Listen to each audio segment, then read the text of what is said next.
I just had my 16th birthday a few days ago, and here are 16 things that I've learned at 16.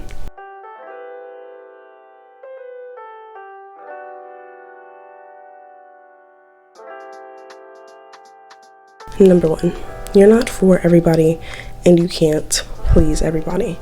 This is especially difficult. I found that I used to be, and I still would say that I am, to a certain degree, a people pleaser, and it doesn't bode well for my own sanity. I've just learned that I have my own standards, my own goals, my own aspirations for myself that other people might not agree with, other people might not want for me, but at the end of the day, it is my life, and I know myself, or at least I'm trying to get to know myself.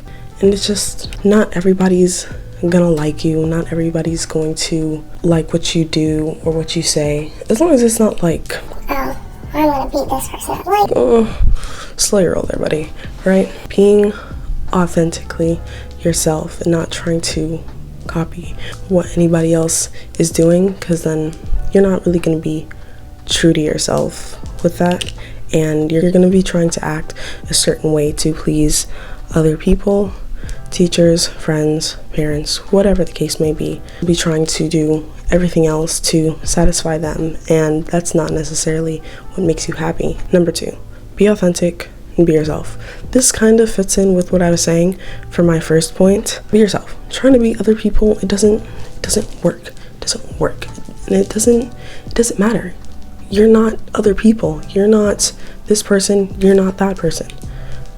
Be yourself. And that sounds so cliche. That sounds like such a cliche thing to say, but I find that there's so much truth in that, because if you're not yourself, who else are you going to be? Whoever else it is that you're trying to be, that's just an act that you're going to have to struggle to keep up with. So why do that? Just be yourself, be authentic, be you. Don't try and be anybody else. Number 3, try new things and don't be afraid to step outside of your comfort zone. For me personally, I would say that I really do enjoy my comfort zone.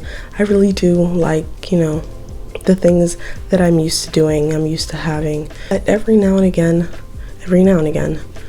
a little spontaneousness, I guess, attitude helps. I acted on this a lot in like 9th grade and 10th grade, more than I did in previous years.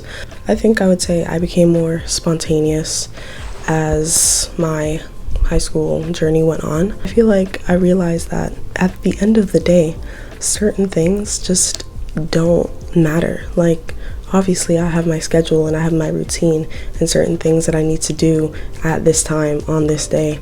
But every now and again, in like the most harmless ways possible, it's okay to deviate from that schedule, to try something new and explore, because I feel like that really reveals parts of you that you didn't know were there. And especially if you're doing it with like other people, because I wouldn't say I like to drag people into my spontaneous bursts of, but like if my friends are nearby, I'll be like, oh, come on, let's go do this.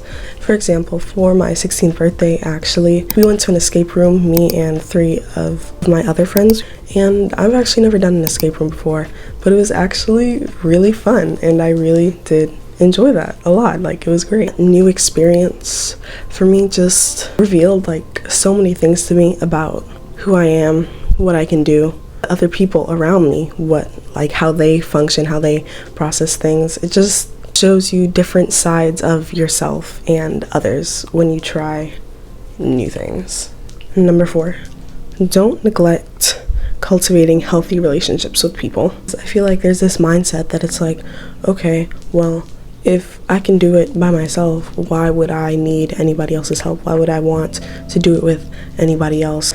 And it's like, maybe in the past, whoever like hurt you, and it's like, oh man, like I don't want to go through that again, so I just want to be by myself and I just want to be left alone because in the past X, Y, and Z has happened. Even though that's understandable and that might work for a short time, eventually at one point or the other, these relationships that you have with people You're gonna help you. Healthy, keyword. Like, for example, if you don't have a healthy relationship with your teacher, right? And you're failing their class, but you're not going and being like, oh, what can I do to get my grade up? And you're just like, no, forget your class. I'm over this. I just need to get out of your class, right? Like, the class is not getting any easier. The teacher's not gonna go any easier on you because they already see that you kind of given up, and they're just like, you know what, whatever. If you don't care, I don't care, you know? But having that healthy relationship, having that, okay, you know what, let me see what I can do to fix this. Then your teacher might see that and be like, oh, hey, you're not half bad. And they might have some sympathy, some compassion on you. Be like, you know what, okay, here's what you can do for extra credit. Here's the next lesson I'm gonna teach, etc. What's that in third? Healthy relationships do, in one way or the other, I would say, make life easier. Number 5, you can't stay stuck, either physically, mentally, emotionally, spiritually. You can't stay stuck in the same place. You have to grow, and you have to change, and you have to evolve. Life isn't this constant thing, this hard line that's like, okay, this is what's gonna happen every second of every hour of every day. No, everything is always changing. Even with COVID, that just changed everything in the blink of an eye. And here we are, 4 years later, 5 months later, it'll be 2025. Like, 5 years have passed, 4 years have passed, like nothing. And it's like, whoa, where am I? Am I the same person that I was way back before the pandemic? It's not gonna work. You have to change. You kind of going with the flow is not as easy as it sounds. And certain things you just gotta, like, I can't control this, so I just have to let go. And I know that's not easy for certain people, and I would say it hasn't been easy for me either, just learning to let go of certain things. But as my life went on and flourished, and certain things happened with certain people, I've just realized that you just have to let go. You cannot hold on. You can't stay stuck in a certain mentality that you have. And even though it might work for a season, that season will pass. That season will change. It'll be over. And you have to adapt with that, you know, because what might have worked today might not work tomorrow. And if you try and force today's approach on tomorrow's problem and it doesn't work, it's just going to cause more heartache for you. Number 6, the kindness you put out will find its way back to you. This actually brings up a specific memory for me, because this year, sophomore year, one of my favorite teachers left the school during my freshman year, or like at the end of my freshman year, and a new teacher came and moved into her room. So I was like, oh, okay. So I always saw this teacher every time I was passing in the hallways, and she would always tell everybody, good morning, right? And everybody would kind of just walk past and ignore her. Everybody's in their own little world. Every time I saw her, I was just like, good morning. You know, when she wasn't there, I would notice, and when she came back, I'd be like, oh, I noticed you weren't here. And she was like, oh yeah, I was sick, or I was doing this, right? But I always said good morning to her. I always tried to show that kindness to her. And one day, me and my friend Alyssa, we were after school, and I think I had to use the bathroom, and all the bathrooms were locked, and we needed to get into this one specific building. And the teacher, that same teacher, she was walking into that building just then, and my friend Alyssa, she was asking, she's like, oh, can you please let us in, right? And the teacher's like, no, like, I really can't. It's like protocol. I can't let you in if you don't have like a club, right? But then the teacher saw me, and she looked over and she was like, just because you say good morning to me in the mornings or whenever, I'll let you in. Come on in. And we went. And it's just like, your acts of kindness aren't gonna go unrepaid. Like, you know the saying, what goes around comes around. And as much as that can be said for like bad karma, like it can also be said for good karma as well.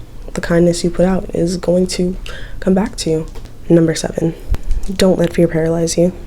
For the longest time, I stopped doing things that I was passionate about, like writing, drawing, painting, content creation. I thoroughly enjoy content creation, actually. And for the longest time, I just stopped doing anything. I turned around and I looked at my YouTube channel and I was like, no way, 5 months have passed and I haven't done anything with it, which was not my intention at all. Because first it was like school, and I was like, okay, let me just do that. School's getting a little stressful, let me just focus solely on that. And then after that, even after school was finished, I was paralyzed by the fear of failure. A bunch of other factors that just scared me, and they prevented me from doing things that I was passionate about. And it's just like, I can't stay in this place of stagnancy and complacency. I can't get complacent with where I am. I can't stay stuck, right? And it's just like I gotta make some moves, because this is something that I really want to do. This is something that I enjoy doing, and I'm not doing it because I'm afraid of X, Y, and Z. That's honestly kind of silly. That's kind of crazy, right?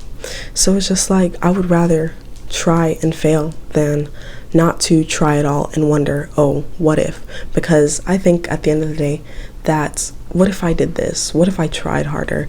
What if maybe instead of this I did this? And it's like, what if I tried instead of giving up? I think that curiosity to know what if would just eat me alive, because it's like, I had the opportunity, I had the chance, I had the resources, and I didn't do it because I was afraid. And that's kind of crazy, because the fear that I might have now might not exist in a couple months' time. I might be afraid of whatever it may be, but eventually that might not mean as much to me anymore. And then I see how small and insignificant the fear of whatever it was really was. And it's just like, that's wasted time that I can't get back. Wasted time that I had to act and I didn't take it because I was afraid. That's kind of crazy, you know? Once you realize that you're getting to that place where fear has just like this grip on you that you feel like you cannot move, you have to like do something. You got to break out of that. I couldn't do any of this without God. Like, if God didn't give me the courage to make moves, to try something new, to do that, like I just wouldn't do it. God is working on that, and he's working on me. I'm not a finished product, but a masterpiece in progress. Number 8, how you present yourself is important. I actually get this a lot from my classmates that I kind of dress business casual to school. I don't think I dress like business casual. Every now and again, I'll wear like a decent shirt and some like plaid dress pants and some flats, and like, you know, like I can see it. But I always try and dress nicely, you know, like I'm going somewhere, going out, you know, like I always try and look nice wherever I go, because my mindset is that you never know who you're gonna run into. You know, suppose I run into a millionaire that day and they're like, you know what, I want to give you $1 million just for looking like $1 million. And who am I to deny such an offer, such a generous offer? Thank you, you know. But I always try and look nice wherever I go, because it's like, you know, you never know who you're gonna run into, you never know what's gonna happen that day. I always try and dress for the occasion. Number 9, you control your emotions and your reactions to people. Well, this is something that I am just struggling to act on and fully fulfill, I suppose, because I know it in the back of my mind, but it's just sometimes people just get on my nerves, and people irritate and agitate me, and it's just like, oh, Usa, you know, I try and take deep breaths, and it's just like certain people, they just like to play, you know, they just like to torment you and try and intentionally rile you up. They say things and they do things that they know is going to get a reaction out of you, and that's why they do it. you stop giving them a reaction, they'll stop doing it. You have siblings, then you're like, you know, if your sibling's annoying you, they're like, oh, I'm not touching you, rah, rah, rah, this, that, and the third. It's like, they're doing it because they know you're gonna be like, stop, get out of my face. And then you're gonna get upset and they're gonna be like, no, don't give them that satisfaction. If you just ignore them, eventually they're gonna get bored and they're gonna walk away and do something else, you know? So you control your reactions and emotions to people. Number 10, believe people's actions and not just their words. They will show you who they are. People like to talk. In my personal experience, people like to talk. They yap and they yap and they yap. They say one thing, rah, rah, rah, and it's like, okay. And then their actions show another thing. They say, oh, I care about you. Then they turn around and they disrespect you. They talk about you behind your back. They say this, that, and the third against you. And if people are talking bad about you while you're not around, but they're there, they don't say anything. They just, whatever, you know? And it's like, dog. And even with that being said, it's also like, don't try and control people either, their actions. Like, don't try and force them to be someone they're not. Because if you're someone who sees the good in people a lot, then it's like, but they have potential to be better. But it's like, if they don't want that for themselves, there's no amount of stop, no, wait, let's talk about this, let's try and get through this. If they don't want to do better and be better for themselves, it's not gonna happen. You can't force that. Let people be who they are. 11, know your worth, or other people will define it for you. I think this goes back into some of the earlier points that I made about being authentic and being yourself, because it's like, if you're not being yourself, other people are going to tell you, okay, you should be like this, and you're going to be like, okay, oh, sure, whatever, I guess, right? Because you don't know who you are. So you're just like, okay, whatever it is that Mary says to do, I'll do it, whatever, right? And people are going to treat you how much they think you're worth, if you know your worth. Because if you don't think that you're worth any more than how this person is treating you, then you're not going to leave. 12, there's beauty and joy in the mundane things. I mentioned this earlier with COVID, how 4 years have passed within a blink of an eye, and it's just like, time is just flying so fast. You almost want to panic, because it's like, oh my gosh, what if I don't have time to do this, but I want to do this by the time I turn around, oh my gosh. And you're just in this like panicked mode of, when in reality, I think you can kind of slow it down by taking every day just as it is. Don't be like, oh, okay, and tomorrow this is gonna happen, I also want this to happen. You're just not grounded in this present moment, when you can do that by just finding the joy in the everyday things, the simple things. Personally, I like to journal. Like, journaling helps me to keep track of my thoughts and write them down, because for me personally, I tend to overthink things, and there'll be an incoming thought and then it'll just cut off because it's in my mind, and I'm like, oh, I already know it's going, so I don't have to like think about it, right? And then it collides with other thoughts, and it's just like very chaotic. Like, everything is just happening at once, and in my head it all makes sense, but then when I start to write it down, I'm like, whoa, there was actually a lot more to this. Like, this is a lot deeper than I thought it was. 13, live in the present moment. This actually goes hand in hand with point 12, being rooted and grounded in today, not in the past, not in the future, in today. Because if you're in the future, you're gonna worry. If you're in the past, you're gonna be full of regret. No, stay in the present moment. If you're anywhere else, it's gonna drive you insane. I saw something today that said how glimmers are the opposite of triggers. You know, how like something will happen and it's like triggering to you, it brings back bad emotions, bad feelings, whatever the case may be, within a split second. It's like glimmers are the opposite of that. They're these small things within your day that just make you feel good, or they just evoke positive emotions from you. And it's like, if you look for those moments, you're gonna find them, and the more you look for them, the more you're gonna find.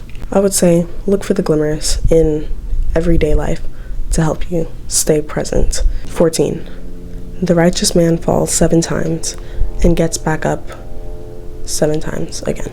There's a Bible verse that says that, I didn't quote it directly, but there's a Bible verse that says that, and it's just like, in life, you're gonna stumble, you're gonna fall, you're gonna make mistakes, and you're going to have to get back up. Like I said earlier, you cannot stay stuck. If you're walking up the stairs and you trip, right, and like 3 people see it, right, are you gonna stay there? That's even more embarrassing than just getting back up and walking it off, right? So if you make a mistake with something, or you mess up with something, try again. Get back on the horse. Don't be afraid to try again. 15. Set goals, not limits, and have discipline. I'm about to enter my junior year of high school, and I'm kind of nervous. I'm kind of excited to just get it out the way, but I am kind of nervous because I have to take the SAT, right? And I was setting my goal score the other day. I was like, okay, what do I want to get, right? I was on College Board, running some calculations, doing some stuff, and I was like, okay, if I get this score, then colleges automatically become safeties for me. So I'm like, oh, boom, like I need to get this or higher, of course, right? And in the back of my mind, there was just this little bit of doubt. There was like, can I even get this high? My past PSAT scores were a lot farther away from where it is that I want to get, right? So I'm like, can I really do this? But I was like, you know what? This is what I want to do, and I'm going to do that because this is where I want to be. I'm setting goals and I'm making the effort to get to those goals. Because when you set goals, you can't just be like, oh, okay, I want to do this, and never take steps to move towards it. No, when you set goals, that's just the first step. You set them, and then you work your way back and see, okay, what can I do to get to where I want to be? I have the goal. I have my steps in place that I'm taking. And last thing would be to just have discipline, because motivation is going to run out, right? And I think motivation only comes with momentum, but how are you going to have momentum if you don't have the discipline to start in the first place? Start. And last but not least, 16. It's never too early to have a relationship with Christ. I feel like I just realized that I have so much more need. Like, I've always had a need for God, but I just didn't realize it as much. But now I do, because there'd just be these little spouts, these little pockets of time where I would just fall off and stumble in my walk with Christ. And every time I have to get back up. I can't stay there, right? And it's just like everything else in my life that I I'm doing, it just begins to crumble. Like, I feel like as soon as one thing crumbles, everything else just goes with it. And then every now and again, ever so rarely, I'll get everything back on track. Everything will be working out great, but my relationship with Christ is not where it should be, or where it needs to be, or where I want it to be in that moment. And I just feel this emptiness, this sense of I have everything that I want, but it's not enough. There's something missing. And as soon as I begin to read my Bible again and pray, it's like that longing for what I'm missing just disperses. Thank you for watching. Those were 16 things that I learned at 16. I currently do not have a posting schedule. I want to get more consistent with it, definitely, because like I said in this video, I thoroughly do enjoy content creation. It's definitely a passion of mine. Well, you know, the kind of content that you want to see. I'm definitely going to do like more vlogs. I do thoroughly enjoy vlogging, so I will definitely be doing that, especially as the school year rolls around. There will be new junior year vlogs, so that's exciting. I'm actually really excited for that. I will see you when I see you, which is hopefully sometime soon. Toodaloo.